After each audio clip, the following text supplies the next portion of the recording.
Water ഫ്രണ്ടിലാണത്, fish മാർക്കറ്റിലാണത്. എൻ്റെ ഫ്രണ്ടിൻ്റെ മാർക്കറ്റിൽ പിന്നെ വന്നാണ്. അപ്പോൾ വായിക്ക് അസ്സലാമലൈക്കും. അപ്പോൾ ഞാനിത് 4 കിലോ മീൻ വാങ്ങിയിട്ടേ പോകുന്നില്ല. നിങ്ങളെ മീനിൻ്റെ ഫ്രഷ്നസ് അതൊക്കെ കണ്ടുപിടിച്ച് മീൻ എടുക്കാതെ പിന്നെ കഴിയില്ല. എന്തായാലും ഞാൻ പജുമാറിൽ നിങ്ങളെ ഷോപ്പിലേക്ക് മീൻ വാങ്ങാൻ വന്നത് അതിൻ്റെ ഫ്രഷ്നെസ് കണ്ടിട്ടാണ് വന്നത്. പിന്നെ പല ആൾക്കാരും പറഞ്ഞെടുത്ത് വാട്ടർ ഫ്രണ്ടിലാണ് മീൻ കിട്ടും, ആയുധമായിട്ട് കൺട്രോൾ പോകണം. അപ്പോൾ ഞാൻ ഇനാഗ്രേഷൻ കഴിഞ്ഞിങ്ങനെ വരുമ്പോഴാണ് ആയുധക്കാരുടെ കടയിൽ നിൽക്കാനാണ്. ശരിച്ചാലും ഞാനത് പിന്നെ എല്ലാവരും ഇവിടെ വരിക. നല്ല ഫ്രഷ് മാന്തൾ, അയക്കോള, ആക്കോലി, ചെമ്മല്ലി, മത്തി തുടങ്ങി ഏറ്റവും സെറ്റ് മീനുകൾ അവൈലബിൾ. നാട്ടിൽ കൊണ്ടുപോകണമെങ്കിൽ ഒരു പേടിക്കണ്ട, ഗ്യാരണ്ടിയിൽ പാക്ക് ചെയ്ത് തരും. വായ്പായി നാട്ടിൽ പോരില്ല. നമ്പർ ഇഷാദ് കൊടുക്കുന്നുണ്ട്.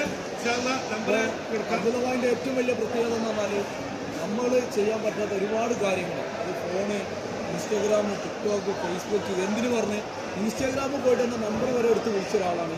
അപ്പോൾ ഈ അക്കൗണ്ടൊക്കെ ഒന്ന് ഫോളോ ചെയ്ത് അബ്ദുള്ളമായിനൊന്ന് സപ്പോർട്ട് ചെയ്യും. അബ്ദുള്ളമായി അതെ വായ്പായും സപ്പോർട്ട് ചെയ്യാം. എൻ്റെ മാത്രം വായ്പായും സപ്പോർട്ട് ചെയ്യും. ഇൻഷാല്ലാഹ് എല്ലാവർക്കും ഞങ്ങൾ പോവാം കേട്ടോ. ആയിക്കോട്ടെ, വായ്പ ഞാൻ പിന്നെ